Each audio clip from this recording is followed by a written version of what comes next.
Uma segunda forma pré-definida de extrusão que nós vamos conhecer agora será a criação de um cone, onde nós vamos ver o tipo de modelo a ser criado, a definição de referência de criação do nosso cone, definição do dimensional da base do cone e a definição do dimensional do topo deste nosso cone. Nós vamos acessar este nosso comando de criação de extrusão nessas formas pré-definidas, da mesma forma que a gente acessou o recurso de extrusão do cilindro, ele está no mesmo grupo.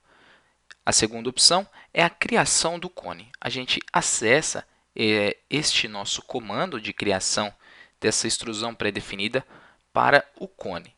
A primeira coisa que nós vamos prestar atenção é o tipo de modelo a ser criado. Nós vamos ter que nos orientar e saber se nós vamos querer criar um sólido ou nós vamos querer criar uma superfície. Isso vai depender da nossa situação. Daí, então, nós basta apenas selecionar a opção que convém à nossa situação, se é um sólido ou se é uma superfície. Aqui, para a gente, nós vamos criar a extrusão de um sólido, ou seja, o nosso cone ele será um modelo sólido, não apenas a superfície, porque aí ele criaria apenas aquela casca que vai representar o sólido. Então, nós vamos deixar habilitado a opção chamada de opção de sólido. Em seguida, nós vamos definir os pontos de referência para a criação deste nosso cone. Sempre nós vamos começar a criação pelo ponto central da base do nosso cone. Com o cursor do mouse, nós vamos clicar apenas uma vez no ponto que vai ser o ponto central do nosso cone. Ou, por exemplo, clicar aqui no ponto 00. Clico apenas uma vez, para que assim eu já tenha a especificação do início da pré-visualização de criação da base deste nosso cone. Ou seja, o primeiro ponto de referência que eu tenho que partir é o ponto do centro de criação do nosso cone. Depois da especificação do ponto base, é hora de eu me preocupar agora com o dimensionamento da base deste meu cone. Ou seja, eu vou ter que mostrar para o software qual será o raio da base do meu cone. Eu posso simplesmente vir aqui dinamicamente e clicar para determinar qual será este raio, ou eu venho aqui na minha caixa, nessa minha caixa editável, eu venho aqui e determino qual será esse valor.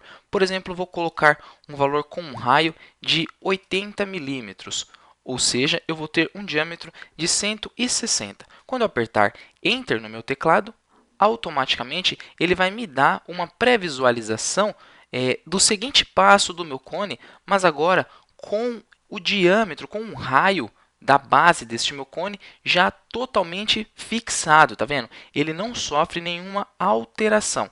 Agora é hora de eu partir para os próximos dimensionamentos desse meu cone.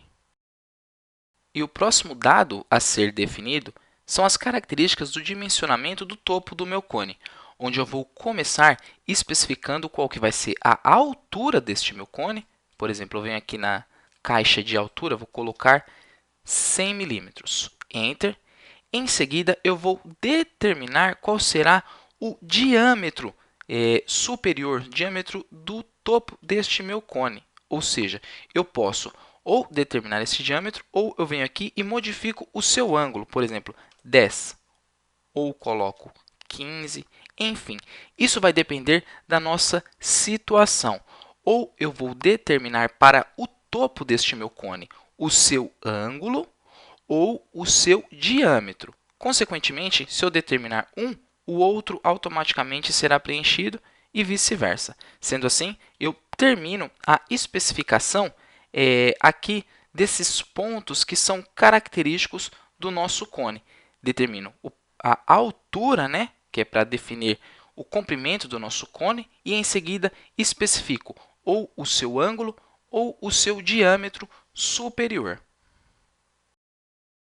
E com a correta definição desses pontos que acabamos de ver, nós já temos a conclusão de criação deste nosso cone, onde a gente determina qual será o tipo de modelo a ser criado, e para a base deste nosso cone nós vamos representar e criar o ponto fixo de criação, que é o ponto central de criação para a referência do nosso cone, o seu diâmetro interno, em seguida a sua altura, para que posteriormente vamos colocar ou o seu diâmetro superior ou o ângulo de criação deste cone, para confirmar o nosso recurso e automaticamente nós já termos na nossa tela o modelo sólido desta forma pré-definida que nós vimos, que é o nosso cone.